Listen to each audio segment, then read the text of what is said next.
యేసుక్రీస్తు ప్రభువారి నామంలో అందరికీ వందనాలు. ఈ వీడియోలో వ్యక్తిగతంగా ఒక క్రైస్తవుడికి ఉండవలసిన 6 లక్షణాలు.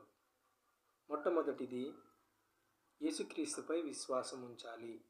రెండవది దైవ ప్రేరితముగా రాయబడిందని బైబిల్ని నమ్మాలి. పరిశుద్ధాత్మ ద్వారా రాయబడిందని ఆయన నమ్మాలి. మూడవది ఆ వ్యక్తికి ప్రార్థన ఉండాలి. నాలుగవది శ్రద్ధగా బైబిల్ని పఠించాలి, చదవాలి. అలాగే ముఖ్యంగా సహనం కూడా వహించాలి. ఐదవది పాపాలను అస్తమానము ఒప్పుకుంటూ ఉండాలి.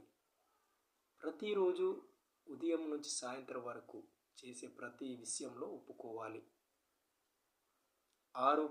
ఆరవది దేవుని చిత్తానుసారంగా బ్రతకడం నేర్చుకోవాలి.